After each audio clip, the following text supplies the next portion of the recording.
ക്രിസ്തുവിലുള്ള പ്രിയപ്പെട്ട സഹോദരി സഹോദരന്മാരെ, ഇന്നത്തെ ദൈവവചനം വിശുദ്ധ ലൂക്കാ എഴുതിയ സുവിശേഷം 1-ാം അധ്യായം 57 മുതൽ 66 വരെയും 80 വാക്യങ്ങൾ. സ്നാപക യോഹന്നാൻ്റെ ജനനം. എലിസബത്തിന് പ്രസവ സമയമായി. അവൾ ഒരു പുത്രനെ പ്രസവിച്ചു.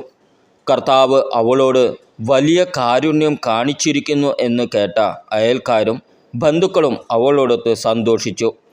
8-ാം ദിവസം അവർ ശിശുവിൻ്റെ പരിച്ഛേദനത്തിന് വന്നു.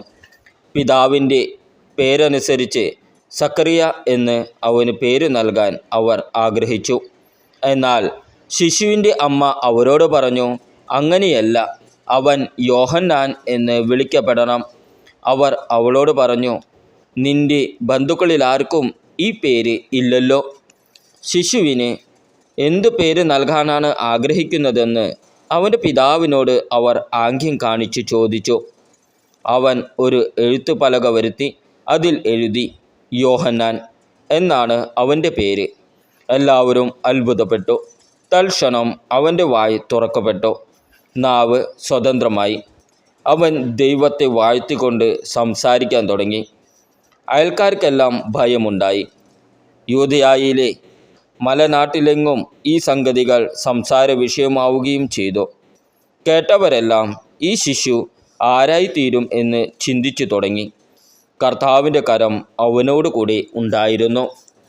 ശിശു വളർന്നു, ആത്മാവിൽ ശക്തിപ്പെട്ടു. ഇസ്രായേലിന് വെളിപ്പെടുന്നതുവരെ അവൻ മരുഭൂമിയിലായിരുന്നു. നമ്മുടെ കർത്താവായ ഈശോ മിശിഹായ്ക്ക് സ്തുതി. ക്രിസ്തുവിലുള്ള പ്രിയപ്പെട്ട സഹോദരി സഹോദരന്മാരെ, ഇന്നത്തെ ദൈവവചനം വിശുദ്ധ ലൂക്കാ എഴുതിയ സുവിശേഷം 1-ാം അധ്യായം 57 മുതൽ 66 വരെയും 80 വാക്യങ്ങൾ. സ്നാപക യോഹന്നാൻ്റെ ജനനം. എലിസബത്തിന് പ്രസവ സമയമായി. അവൾ ഒരു പുത്രനെ പ്രസവിച്ചു. കർത്താവ് അവളോട് വലിയ കാരുണ്യം കാണിച്ചിരിക്കുന്നു എന്ന് കേട്ട അയൽക്കാരും ബന്ധുക്കളും അവളോടൊത്ത് സന്തോഷിച്ചു. 8-ാം ദിവസം അവർ ശിശുവിൻ്റെ പരിച്ഛേദനത്തിന് വന്നു. പിതാവിൻ്റെ പേരനുസരിച്ച് സക്കറിയ എന്ന് അവന് പേര് നൽകാൻ അവർ ആഗ്രഹിച്ചു. എന്നാൽ ശിശുവിൻ്റെ അമ്മ അവരോട് പറഞ്ഞു, അങ്ങനെയല്ല, അവൻ യോഹന്നാൻ എന്ന് വിളിക്കപ്പെടണം. അവർ അവളോട് പറഞ്ഞു, നിന്റെ ബന്ധുക്കളിൽ ആർക്കും ഈ പേര് ഇല്ലല്ലോ.